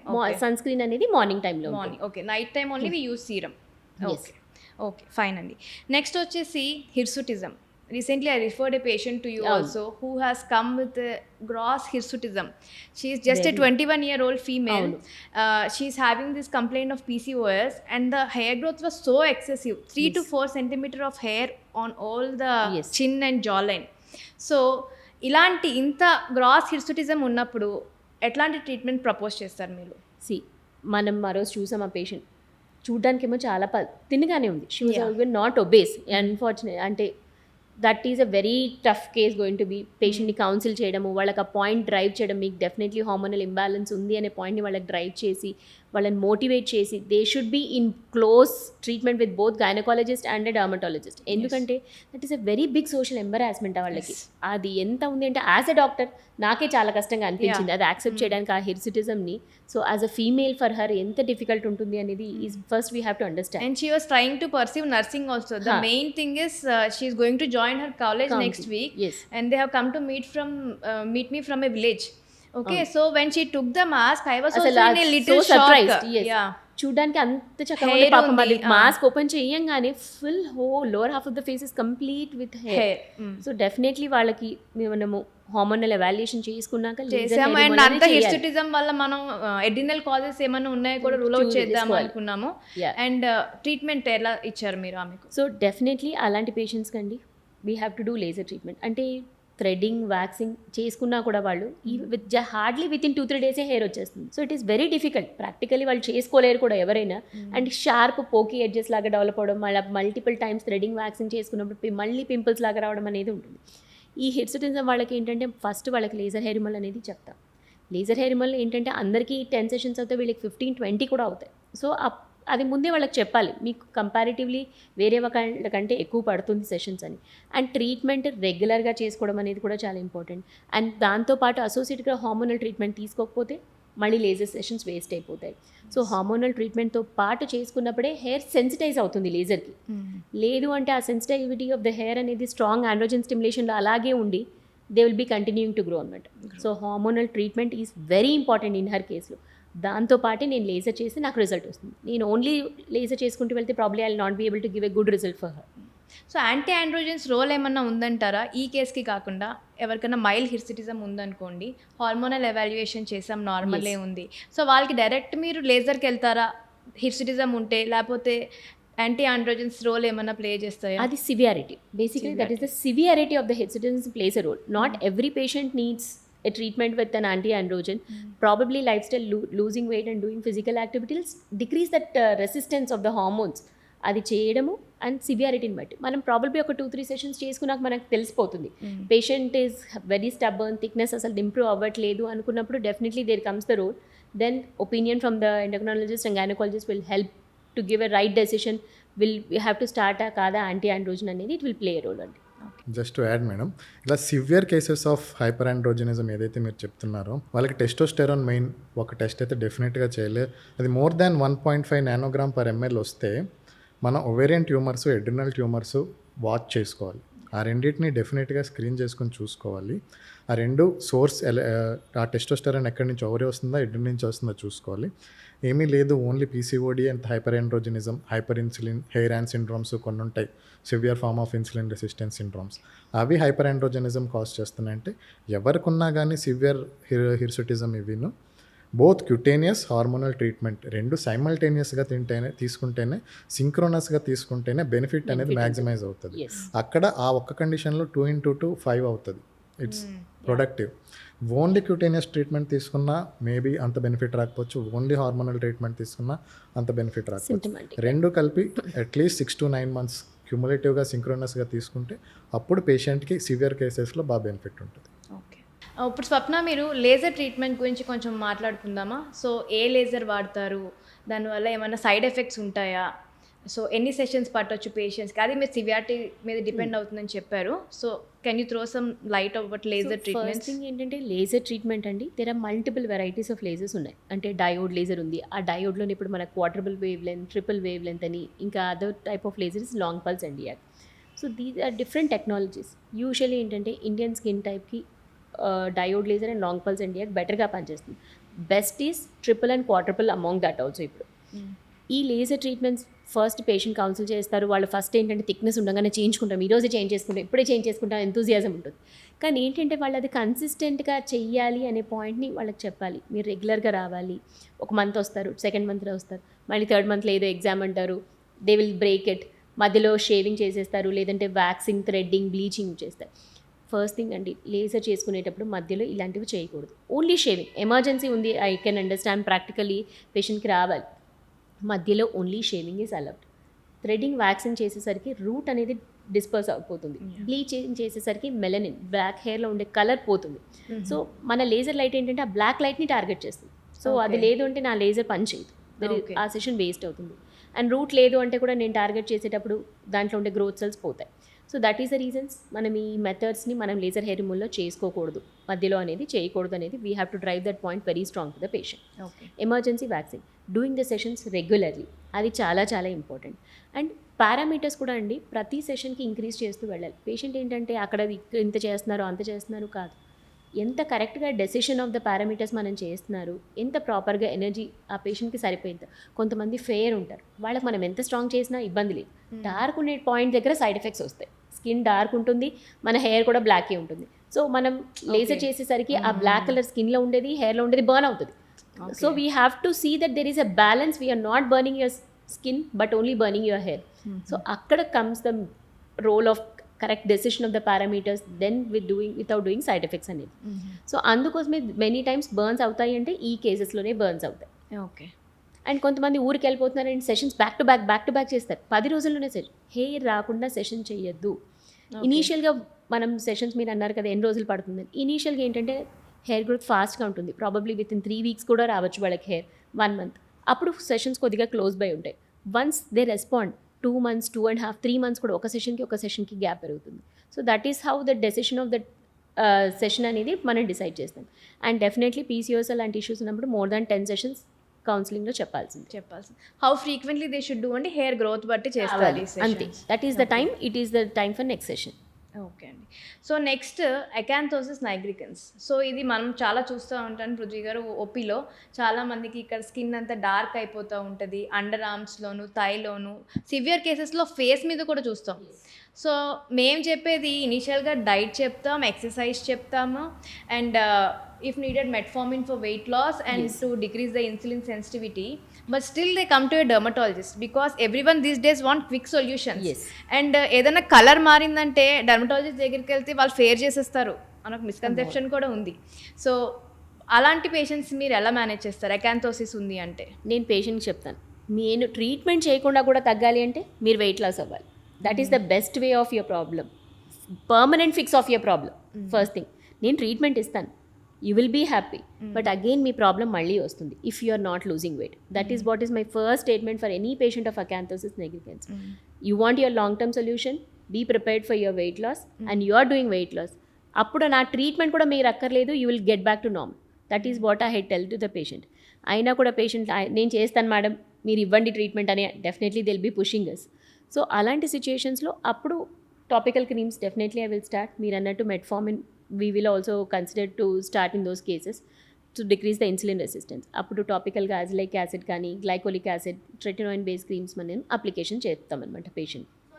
చేస్తుందండి ఇవి. So ఇవేంటంటే thick and epidermis ఉంటుంది కదా, so they peel off అంటే superficial exfoliating effect అనేది క్రియేట్ చేస్తుంది. ఆ వెల్వెటీ అపియరెన్స్ అనేది థిక్ అండ్ స్కిన్ పోవడం వల్ల దట్ విల్ కమ్ డౌన్. కానీ underline mechanism is hyper proliferation of the epidermis. అది తగ్గదు. అది తగ్గాలి అంటే ఇన్సులిన్ రెసిస్టెన్స్ తగ్గాలి. ఓకే. జస్ట్ వెయిట్ లాస్ అంటే మనకి చాలామందికి మిత్ ఉంది వెయిట్ లాస్ అని. వెయిట్ లాస్ అంటే యాక్చువల్గా బాడీ ఫ్యాట్ లూజ్ అవ్వాలి, మీరు మజిల్ లూజ్ అవ్వకూడదు. హెల్దీ వెయిట్ లాస్ అవ్వాలి. మజిల్ లూజ్ అవ్వకుండా ఉండాలంటే ప్రోటీన్ సరిగ్గా తినాలి, మజిల్ స్ట్రెంథనింగ్ ఎక్సర్సైజెస్ సరిగ్గా చేసుకోవాలి. ఈ రెండు ఫాలో అవుతూ వాళ్ళ బాడీ ఫ్యాట్ లూజ్ అయితే ఇన్సులిన్ ఆటోమేటిక్గా ఇన్సులిన్ రెసిస్టెన్స్ తగ్గుతుంది వాళ్ళకి. సో మీరు వెయిట్ లాస్ అన్నప్పుడు నాకు ఒక పాయింట్ గుర్తొచ్చిందండి. సో పీసీఓఎస్ పేషెంట్స్ మమ్మల్ని ఫస్ట్ అడిగేది ఎంత వెయిట్ తగ్గాలండి అంటే, మనం ఫస్ట్ బిఎంఐ క్యాలిక్యులేట్ చేస్తాం, we tell them you're in the overweight range or obese range, we can give you a target. And in PCOS మీరు 5 to 10% ఆఫ్ వెయిట్ లాస్ అయితే మీ సైకిల్స్ ఆటోమేటిక్గా రెగ్యులర్ అవుతాయి. So this is one important point I want you to take. So first target 5 to 10% of weight loss. So ఇది మీ hormonal ఇంబ్యాలెన్స్ని correct చేస్తుంది. So next ఇప్పుడు చాలామందికి హెయిర్ లాస్ అనేది కూడా చూస్తాం మనం. అండ్ హెయిర్ లాస్ కూడా ఒక టిపికల్ ప్యాటర్న్ ఉంటుంది పీసీఓఎస్ పేషెంట్కి. Male pattern of hair loss అని చెప్తాము. హెయిర్ అనేది థిన్ అయిపోతుంది స్కాల్ప్ మీద అదంతా. సో దాని గురించి మీరేం చెప్తారు? సో దీంట్లో ఏంటంటే పీసీఓఎస్లో ఆర్ హార్మోనల్ ఇంబ్యాలెన్సెస్లో యూజువల్గా హెయిర్ లాస్ అన్నప్పుడు ఏంటంటే మొత్తం తలంతా పోతుంది, దాన్ని టీలోజన్ ఎఫ్లియం అంటారు. కానీ దీంట్లో ప్యాటర్న్ హెయిర్ లాస్ అంటారు. దీనికి ఒక ప్యాటర్న్ ఉంటుంది కాబట్టి ఫీమేల్స్లో మెయిన్గా పాపిడి, ఈ నుదుటి భాగంలో హెయిర్ అనేది పల్చగా అవడం స్టార్ట్ అవుతుంది. వాళ్ళకున్న పాపిడి లైన్ అనేది వెడల్పుగా అయిపోవడం అనేది చూస్తూ ఉంటారు. నార్మల్గా ఏంటంటే మేల్స్కి హెయిర్ లైన్ వెనకాలకి వెళ్తుంది, ఫీమేల్స్లో హెయిర్ లైన్ వెనకాలకి వెళ్ళడం అనేది is very rare or very less common అని చెప్పాలి. సో హెయిర్ లైన్ ప్రిజర్వ్ ఉంటుంది కానీ హెయిర్ పల్చగా అయిపోవడము అనేది అండ్ పాపిడి వెడల్పు కావడం అనేది is the most common complaint in these patients. So ఎర్లీగా మనం రికగ్నైజ్ చేసి స్టార్ట్ చేసి if you catch those patients అది రివర్స్ చేయొచ్చు.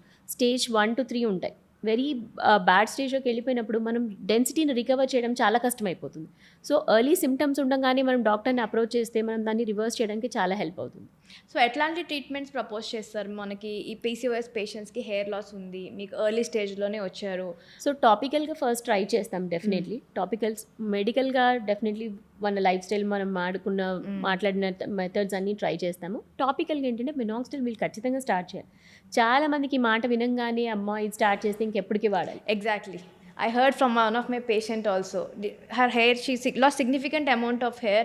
I asked her, did you meet a dermatologist? Madam, వాళ్ళు minoxidil suggest చేశారు కానీ అది వాడితే మళ్ళీ ఇప్పటికీ లైఫ్ లాంగ్ తీసుకోవాలన్నారు. సో దాని గురించి మీరు ఏం చెప్తారు? Definitely there is no wrong అండి. అంటే ఎందుకు మనం రోజు బ్రష్ చేసుకుంటాం, ఒక లోషన్ పెట్టుకోవడానికి why are we thinking 100 times? అంటే ఏమైనా సైడ్ ఎఫెక్ట్స్ ఉన్నాయి? Side effects definitely no. But ఏంటంటే ఒక పేషెంట్ నేను అంత కమిట్మెంట్ ఇవ్వగలనా అనేది the big doubt in their mind.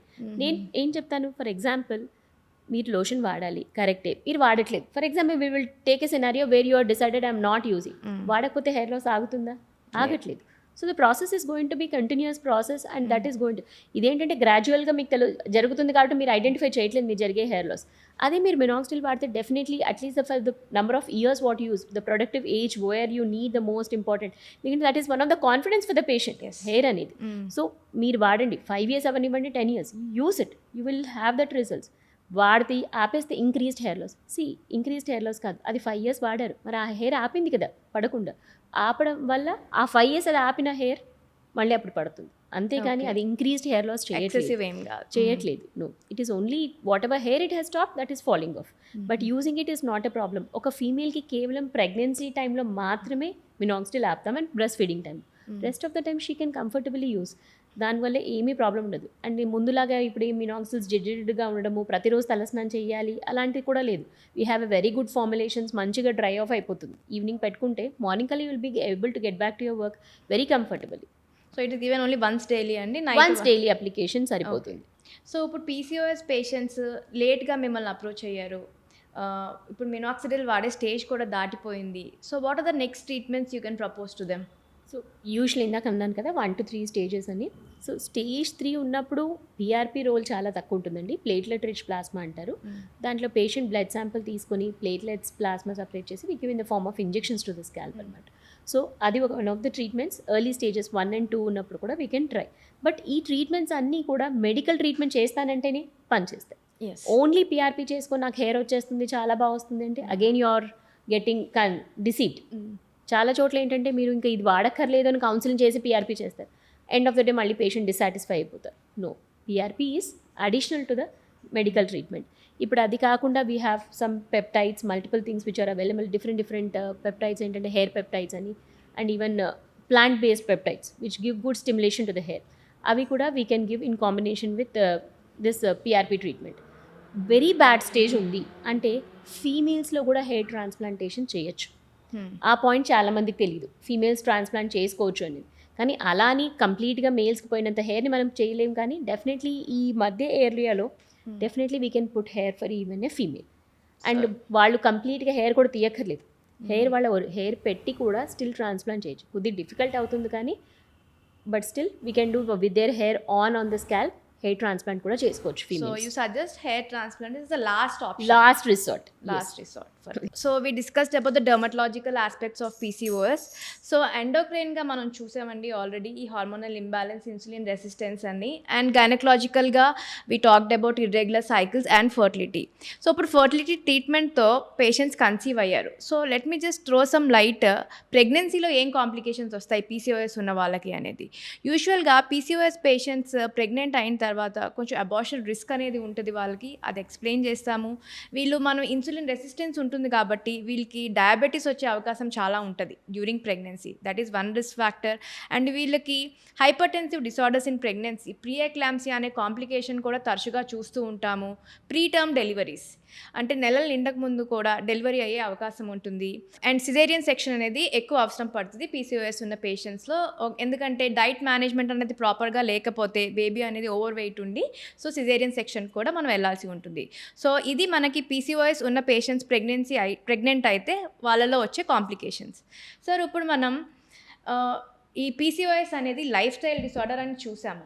So ఇప్పుడు మనం అడాలసెంట్ ఏజ్లో లీన్ పీసీఓఎస్ దాని గురించి కూడా ఒకసారి మాట్లాడుకోవాలి. It's not always obese people are having PCOS. Lean PCOS అనేది కూడా చూస్తుంటాం. ఆ పేషెంట్స్ థిన్గానే ఉంటారు కానీ వాళ్ళకి సైకిల్స్ ఇర్రెగ్యులర్గా ఉంటుంది, హిర్సుటిజం అనేది చూస్తూ ఉంటాము. సో లీన్ పీసీఓఎస్ గురించి మీరు ఏం చెప్తారు? మీరు ప్రాక్టీస్లో ఎంత శాతం చూస్తారు ఇది? 100 పేషెంట్లు పీసీఓడితో సఫర్ అవుతుంటే డేటా ఏం చెప్తుందంటే అట్లీస్ట్ 20 to 40% అందులో నార్మల్ వెయిట్ కానీ లీన్ కానీ ఉంటారు. ఓన్లీ అరౌండ్ 60 to 80% మట్టుకే ఒబీస్తో సఫర్ అవుతూ ఉంటారు. మిగిలిన 20 to 40% వెయిట్ నార్మల్గానే ఉంటుంది లేదా లోగా ఉంటారు కానీ పీసీఓఎస్ ఉంటుంది. వీళ్ళకి ఎందుకు ఇలా ఉంటుంది అంటే ఒకటి మజిల్, మీ హైట్కి ఉండాల్సినంత మజిల్ మాస్ ఉందా లేదా, మజిల్ మాస్ లేకపోయినా మళ్ళీ హార్మోనల్ అబ్నార్మాలిటీస్ కొన్ని సైటోకైన్స్ అవి చేంజ్ అయ్యే ఛాన్స్ ఉంది. లీన్ పీసీఓఎస్ ఇంకా పూర్తిగా మనకు అర్థం కాలేదు. అందుకే లీన్ పీసీఓఎస్ని ఏం చెప్తామంటే మజిల్ గెయిన్ చేయండి, ఉన్నంత fat what ever fat percentage ఎక్కువైతే ఏది ఉందో దాన్ని తగ్గించుకుని మజిల్ పర్సంటేజ్ ఫ్యాట్ పెంచుకోమని చెప్తాం అనమాట లీన్ పీసీఓఎస్లో. సో దానికి మెయిన్గా protein diet, exercise again will play a role. So that is about lean PCOS అండి. And long term effects, so adolescent అయిపోయింది, ప్రొడక్టివ్ ఏజ్ గ్రూప్ అయిపోయింది, అక్కడితో పీసీఓఎస్తో మనకి అయిపోయినట్టు కాదు. మనకి ఇంకా డయాబెటీస్ ఉంది, హార్ట్ అటాక్స్ ఉన్నాయి, స్లీప్ యాప్నియా ఉంది. And again I'm telling, if you're not having at least 8 periods in a year, మనకి ఎండోమెట్రియల్ క్యాన్సర్ అనేది అన్అపోజ్ ఈస్ట్రోజన్ స్టిమ్యులేషన్ వల్ల క్యాన్సర్స్ వచ్చే అవకాశం కూడా ఉంటుంది పీసీఓఎస్లో. సో మీరు ఈ లాంగ్ టర్మ్ సీక్వెల్ ఎలా ఉంటుంది? And we also tell these patients cholesterol levels అనేవి ఎక్కువ ఉంటాయి వీళ్ళకి అధికంగా. సో ఇయర్లీ వీళ్ళు ఎలా ఫాలో అవుతూ ఉండాలి, ఏం బ్లడ్ టెస్ట్ చేయించుకోవాలి, ఎలాంటి జాగ్రత్తలు తీసుకోవాలి, ఇవన్నీ లైఫ్ స్టైల్, డైట్, ఎక్సర్సైజ్ అవి రాసినాకనే ఇవన్నీ ట్రీట్మెంట్స్ మళ్ళీ. పీసీఓడి మనం ముందు మాట్లాడుకున్నట్టు ఇప్పటివరకు insulin resistance spectrum disease, PCOD young ఏజ్లో ఇంకా ప్రజెంట్ అవుతుంది. ఆ తర్వాత ఇంకా వాళ్ళ లైఫ్ స్పాన్లో మిగిలిన ఇన్సులిన్ రెసిస్టెన్స్ డిసీజెస్లన్నీ వస్తాయి. ఇన్సులిన్ రెసిస్టెన్స్ ఏం చేస్తుందంటే ఎండోథీలియల్ డిస్ఫంక్షన్, మన బ్లడ్ వెజల్లో ఉండే ఎండోథీలియం లైనింగ్ అది సరిగ్గా పనిచేయకపోవడం వల్ల త్వరగా హైపర్ టెన్షన్ రావచ్చు, త్వరగా డయాబెటీస్ రావచ్చు, వాళ్ళకి త్వరగా హార్ట్ ప్రాబ్లమ్స్ వస్తాయి, త్వరగా స్ట్రోక్, పెరాలసిస్ లాంటివి రావచ్చు, ఫ్యాటీ లివర్ డిసీజ్ అది ఎక్కువ ఉండొచ్చు, వాళ్ళకి కొలెస్ట్రాల్ అబ్జార్ప్షను, మెటబాలిజంలో చాలా డిఫెక్ట్ వస్తుంది ఇన్సులిన్ రెసిస్టెన్స్ వల్ల, దీనివల్ల ఫ్యాటీ లివర్ డిసీజులు రావచ్చు, స్లీప్ యాప్నియా ప్రాబ్లంతో సఫర్ అవ్వచ్చు, చాలామంది సెక్షువల్ ప్రాబ్లమ్స్తో సఫర్ అవ్వచ్చు. మీరు అన్నట్టు ఇందాక ఇయర్లీ అట్లీస్ట్ 8 to 9 cycles కాకపోతే వన్ బోన్ హెల్త్ కూడా సఫర్ అవుతుంది. సో లాంగ్ టర్మ్లో వాళ్ళు ఎర్లీ ఆస్టియోపోరోసిస్ రావచ్చు. ఇవన్నీ ప్రివెంట్ చేయడానికి మనం చెప్పేది, అందుకే ఫస్ట్ నుంచి వాళ్ళు ఫస్ట్ మేనిఫెస్టేషన్ పీసీఓడి అయి ఉండొచ్చు. నేను చెప్పిన మిగిలిన మేనిఫెస్టేషన్స్ నెక్స్ట్ వాళ్ళ లైఫ్ సైకిల్లో ఎప్పుడన్నా ప్రజెంట్ అవ్వచ్చు. సో అవన్నీ రాకుండా ఉండాలి అంటే వాళ్ళ డైట్ హెల్తీ చేసుకోవాలి, ఎక్సర్సైజ్ బాగా చేసుకోవాలి, స్లీప్ ప్యాటర్న్ కరెక్ట్ చేసుకోవాలి, స్ట్రెస్ మేనేజ్ చేసుకోవాలి. ఈ 4 చేసుకుంటూ పీరియాడికల్గా ఏ కాంప్లికేషన్స్ అయితే చెప్పానో వాటికి స్క్రీనింగ్, అంటే అట్లీస్ట్ యాన్యువల్లీ ఒకసారన్నా sugar test, cholesterol, triglyceride test, good cholesterol HDL test, fat liver function test yearly once ఇవన్నీ అన్న చేసుకుంటూ ఉండాలి. బీపీ మానిటరింగ్, ఎప్పుడైనా హాస్పిటల్ విజిట్, డాక్టర్ దగ్గరికి వెళ్ళినప్పుడు బీపీ మానిటరింగ్, ఇవన్నీ పీరియాడికల్గా చూసుకుంటూ ఉండాలి. ఓకే అండి. సో మనకేమన్నా ప్రివెన్షన్కి ఏమైనా స్ట్రాటజీస్ ఉన్నాయా? మీ డైట్ ద్వారా పీసీఓఎస్ ఏమైనా ఓవర్ వెయిట్, ఒబీస్ అవ్వకుండానే ప్రివెన్షన్ స్టెప్స్ ఏమైనా సజెస్ట్ చేస్తారా పీసీఓఎస్కి? సో దీపిక, చాలామంది ఇప్పుడు కీటోజెనిక్ డైట్ అనేది చూస్తున్నాము. సో దీని మీద ఒపీనియన్ ఏంటి? ఇది పీసీఓఎస్కి ఏమైనా హెల్ప్ చేస్తుందా, హార్మ్ చేస్తుందా? సో పీసీఓఎస్ అనగానే మనం వెయిట్ గెయిన్ అని మాట్లాడుకుంటున్నాం, ఒబిసిటీ అని మాట్లాడుకుంటున్నాం. సో జనరల్గా ఈ టీనేజర్స్ వీళ్ళందరూ ఏంటంటే వాళ్ళకి రిజల్ట్స్ అనేవి చాలా క్విక్గా కావాలని చెప్పేసి అని కీటోజెనిక్ డైట్ లేకపోతే ఫ్యాట్ డైట్స్ని ఎంచుకుంటూ ఉంటారు. కీటో డైట్ అంటే కంప్లీట్గా మనం కార్బ్స్ని కట్ చేసి ఫ్యాట్స్ని ప్రోటీన్ ఫుడ్స్ని పెంచుతాం. సార్ అన్నట్టు మనం కార్డియోవాస్కులర్ డిసీజెస్, రిమైనింగ్ ఒబేసిటీ వల్ల ఈ హార్ట్ కొలెస్ట్రాల్ లెవెల్స్ అనేవి హై అవ్వడం, సో ఇవన్నీ చెక్ చేసుకోకుండా ఎప్పుడైతే వాళ్ళు ఇలాంటి కీటోజెనిక్ డైట్స్, ఫ్యాట్ డైట్స్ లాంటివి ఇంక్రీజ్ చేస్తారో బాడీలో కొలెస్ట్రాల్ అనేది చాలా వరకు పెరిగిపోతుంది. అండ్ ఈ కీటోజెనిక్ డైట్ అనేది మనం అసలు ఎవరికి కూడా అంటే అన్లెస్ అంటిల్ అది లాస్ట్ ఆప్షన్ అంటే తప్ప మనం సజెస్ట్ చేయం. ఎందుకంటే దీన్ని మనం సస్టైన్ చేయలేం. జస్ట్ ఫర్ ఫ్యూ మంత్స్ మనం యూస్ చేస్తాము, మనకు కావాల్సిన డిజైర్డ్ వెయిట్స్ అనేవి మనం తగ్గగానే అగైన్ బ్యాక్ టు నార్మల్ డైట్కి రాగానే ఈ double amount of weight gain అనేది చూస్తూ ఉంటాం. సో మనం ఏదైతే proper healthy balance diet sustain చేస్తామో అని అనుకుంటామో అలాంటి డైట్ని మనం ఆప్ట్ చేసుకోవడం బెస్ట్. ఎప్పుడు కూడా మనం ఇలాంటి ఫ్యాట్ డైట్స్కి, కీటోజెనిక్ డైట్స్కి వెళ్ళకూడదు అనేది నా సజెషన్. ఓకే, మీకు అర్థమై ఉంటుంది ఈ పాటికి పీసీఓఎస్ అనేది ఒక కాంప్లెక్స్ ఎండోక్రైన్ డిసార్డర్. దీనికి ఉన్న మనకు అవగాహన కూడా పూర్తిగా లేదు. ఇది ఎందుకు వస్తుంది, ప్రజెంటేషన్ డిఫరెంట్గా ఉంటుంది అందరిలో. So it's not just obese వాళ్ళకే కాదు, లీన్ పీసీఓఎస్ కూడా ఉంటుంది. అండ్ మన చాలా ఎండోక్రైన్ డిస్రప్టర్స్ ఉన్నాయి మన సొసైటీలో, మనం తినే ఆహారంలో అండ్ మన లైఫ్ స్టైల్లో. స్ట్రెస్ ఎక్కువైపోయింది అందరికీ. సో ఇవన్నీ కాంప్లెక్స్ ఇంటర్ప్లే చేసి మనకి పీసీఓఎస్ అనేది చాలా ఎక్కువగా చూస్తున్నాం ఈ కాలంలో. సో దీనికి ట్రీట్మెంట్ ఎలా ఉంటుంది అంటే, సో మీకు అర్థమై ఉంటుంది, ఫస్ట్ అనేది లైఫ్ స్టైల్ మోడిఫికేషన్. సో మీరు మంచి ఆహారం తీసుకోవాలి, సరైన అమౌంట్ తీసుకోవాలి అండ్ ప్రాపర్ టైంలో దీన్ని తీసుకోవాల్సి ఉంటుంది. అండ్ ఎక్సర్సైజ్, వ్యాయామం అనేది చాలా ఇంపార్టెంట్. దీంట్లో కూడా కార్డియో అండ్ స్ట్రెంగ్త్ ట్రైనింగ్ ఈ రెండూ ఇంపార్టెంట్. అండ్ ఎంతసేపు చేస్తున్నారు అనేది కూడా ఇంపార్టెంట్. అండ్ స్లీప్ అనేది అన్ఇంటరప్టెడ్గా ఉండాలి. At least 6 to 7 hours of sleep ఉండాలి మీకు. And night sleep, that is important. చాలామంది ఇప్పుడు మనం యూఎస్ కంపెనీస్కి పనిచేస్తూ ఉంటారు, నైట్ షిఫ్ట్స్ చేస్తూ ఉంటారు. And I give lot of letters that ఈమె నైట్ షిఫ్ట్స్ వల్ల ఈమెకు హార్మోనల్ ఇంబ్యాలెన్స్ వచ్చి ఇర్రెగ్యులర్ సైకిల్స్ వస్తుంది. సో వాళ్ళకి వేరే ఆప్షన్ ఉండదు. అందుకని they come to us, madam please can you just tell me that దీనివల్ల నాకు పీరియడ్స్ ఇర్రెగ్యులర్ అయిపోయినాయి and all disturbances in her lifestyle happens. So దీనికి మనం చేయాలి అంటే మనకి నైట్ స్లీప్ అనేది కూడా చాలా ఇంపార్టెంట్. సో ఇవన్నీ మేజర్గా గుర్తుపెట్టుకుని మీకున్న కంప్లైంట్ బట్టి ట్రీట్మెంట్ ఉంటుందండి పీసీఓఎస్లో. సో లైఫ్ స్టైల్, డైట్, ఎక్సర్సైజ్తో పాటు మీకు గైనకలాజికల్ సిమ్టమ్స్ ఉంటే ఒక రకంగా ట్రీట్మెంట్ ఉంటుంది, ఆల్రెడీ డిస్కస్ చేశాము. ఇన్సులిన్ రెసిస్టెన్స్ ఉండి మీ డయాబెటిక్, ప్రీ డయాబెటిక్ అయితే అది మేనేజ్ చేయడం మా గోల్ ఉంటుంది. లేదు మీకు డర్మటలాజికల్ సిమ్టమ్స్ ఎక్కువ ఉన్నాయి అంటే ఇర్రెసిస్టబుల్ యాక్నీ ఉన్నా, hirsutism, excessive unwanted hair growth ఉన్నా, లేకపోతే హెయిర్ లాస్ అనేది అధికంగా ఉన్నా ట్రీట్మెంట్ వేరేలా ఉంటుంది. సో హోప్ఫుల్లీ ఈ ఇన్ఫర్మేషన్ అంతా మీకు అర్థమైందని భావిస్తూ I thank all my doctors who have come here today and given their valuable time and their suggestions. We are looking forward to come with the next episode on Sri Saga Healthcast. Thank you so much. So hope you watched our first episode, got the right information on PCOS, how to diagnose the disease and how this is managed, and the multidisciplinary team approach that is required to treat the disease. So this is just the first episode. We have a lot more in store, and if you want us to talk on any topic specifically, please write us on the comment section. Thank you so much. If you liked our video, please like and subscribe to our channel Sri Saga.